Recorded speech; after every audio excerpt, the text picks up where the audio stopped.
Storytown was a happy place. It was filled with children laughing and playing. The sun always seemed to shine, and the air smelled like freshly baked cookies. The children of Storytown loved to use their imaginations. They built forts, played pretend, and dreamed big dreams. They knew that anything was possible in Storytown. Life in Storytown was simple and sweet. The children learned and grew together. They shared their toys and looked after one another. Storytown was a place where childhood dreams bloomed and innocence reigned supreme. It was a place where everyone knew everyone and life moved at a gentle pace. Vasate was a happy boy who lived in a cozy little house in Storytown. His home was always filled with laughter and joy, a place where dreams and imagination thrived. He had rosy cheeks, bright eyes that sparkled with mischief, and a smile that could light up a room. His laughter was infectious, and his energy seemed boundless. More than anything, Vasate loved to play with his building blocks. These colourful blocks were his favourite toys, and he cherished every moment spent with them. He could spend hours lost in his world of towers and castles, bridges and spaceships. Each creation was a masterpiece in his eyes, a testament to his creativity and imagination. "I can build anything I want with these," Vasate would exclaim with excitement, his eyes shining with the possibilities that lay before him. Vasate's blocks were his constant companions. They were always there for him, ready to be transformed into whatever his heart desired. He built with them every day, creating new and fantastic structures. Each day brought a new adventure, a new challenge to overcome. His imagination knew no bounds. With each block he placed, a new story unfolded, a new world came to life. To Vasate, his blocks were more than just toys. They were the keys to unlocking his creativity, the tools that allowed him to bring his dreams to life. They were tools of creation, instruments of his boundless imagination. With them, he could build anything he could dream of, from towering castles to intricate spaceships. Each block held the potential for a new adventure, a new story. In Vasate's hands, they became the building blocks of his dreams, the foundation of his imaginative world. And so, every day, Vasate would sit down with his blocks, ready to embark on another journey of creativity and imagination. His world was one of endless possibilities, where every block was a stepping stone to a new adventure. Vasate's creations were a source of pride and joy for him. They were a testament to his creativity, a reflection of his boundless imagination. And in his cozy little house in Storytown, Vasate and his blocks continued to create magic, one block at a time.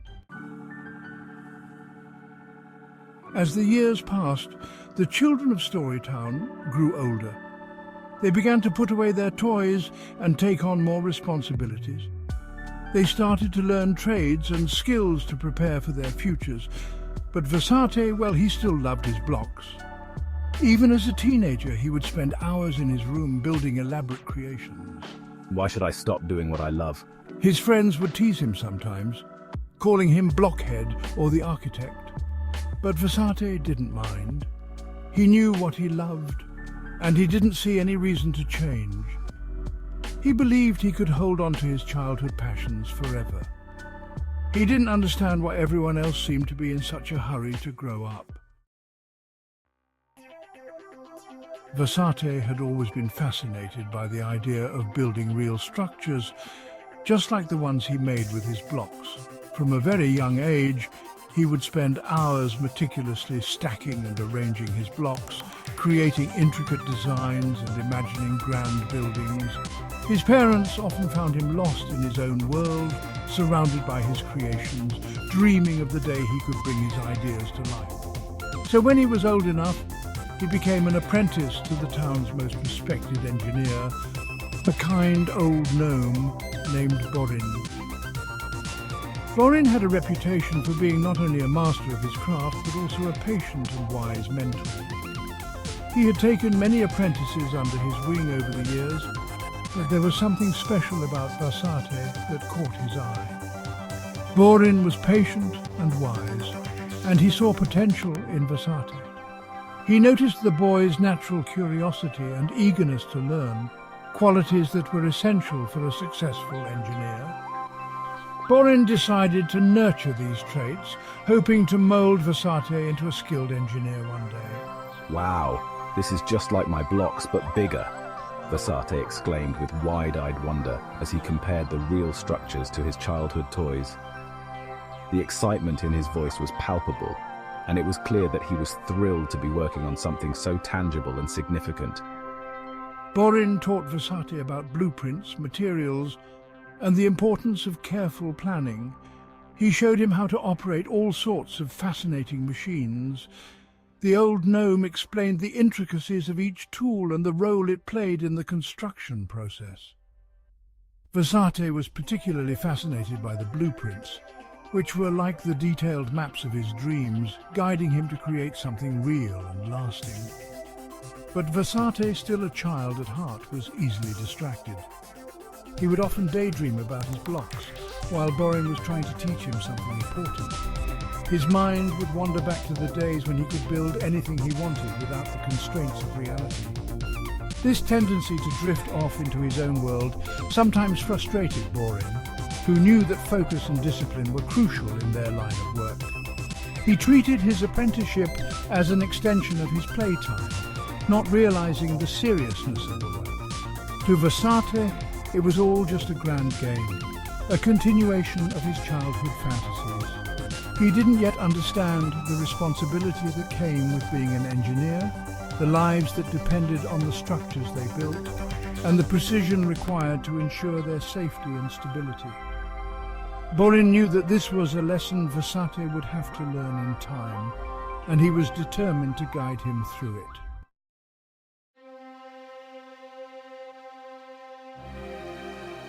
Section 5. The day the music stopped.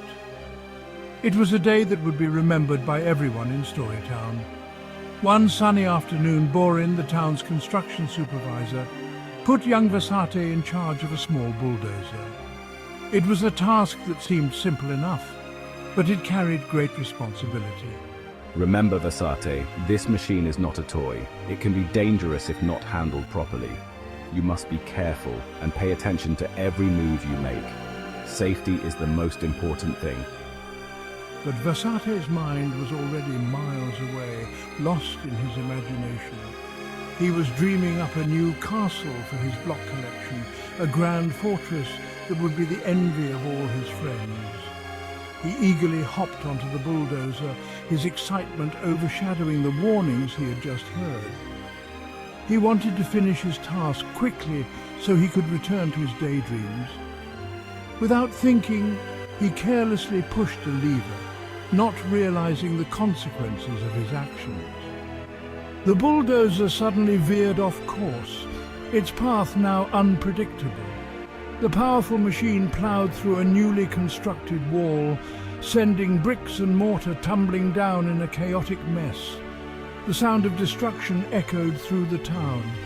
The cheerful music of Storytown, which had been playing in the background, seemed to stop in an instant. The lively tunes were replaced by a deafening silence. Everyone in the vicinity stared in shock and disbelief. The sudden crash had caught them all off guard, and they couldn't believe what they were seeing. Vasate finally snapped out of his daydream, his heart pounding in his chest. He realized the gravity of his mistake, and fear gripped him. He had made a terrible mistake, one that could not be easily undone. The weight of his actions settled heavily on his young shoulders, and he felt a deep sense of regret. The townspeople quickly gathered around the scene, their faces a mix of concern and curiosity. They knew that this day would be remembered as the day the music stopped in Storytown. Borin approached Vasate, placing a reassuring hand on his shoulder. Mistakes happen, Vasate. What's important is that we learn from them and make things right. And so the community came together to rebuild what had been lost. The music of Storytown would play again, but the lesson learned that day would never be forgotten. Section 6. A hard lesson learned. Boss Demon, a stern dwarf with a booming voice, was the foreman of the construction site. He rushed over to Vasate, his face red with anger. "What have you done, boy?" He roared, his voice echoing across the stunned silence of Storytown. Vasate, trembling, could only stammer out an apology. "This is not a game, boy. This is real life, and people work hard here. Your carelessness has consequences." Vasate had never been spoken to so harshly before. He felt a wave of shame wash over him. He realized that his childish behavior was no longer cute or harmless. It had real consequences. Section 7. Rebuilding and Redemption. Vasate spent the rest of the day helping to clean up the mess he had made. His heart was heavy with guilt and regret. He had let his immaturity get the better of him, and now everyone was paying the price. He vowed to do better, to be better. Under Borin's watchful eye, Vasate worked tirelessly to rebuild the wall. He paid attention to every detail, determined to prove that he could be responsible. He listened carefully to Borin's instructions, no longer daydreaming about his blocks. He knew he had a lot to prove, but he was determined to earn back the trust he had lost. Section 8. The Importance of Growing Up. As the sun began to set, casting long shadows across Storytown, the wall was finally rebuilt. Vasate stood back, exhausted but satisfied. He had learned a valuable lesson that day, a lesson far more important than anything he could have learned from his blocks. He realized that growing up wasn't about abandoning the things he loved. It was about understanding that there was a time and a place for everything. It was about taking responsibility for his actions and their impact on others. It was about finding a balance between his youthful passions and the demands of the adult world. It was, ultimately, about becoming a contributing member of his community.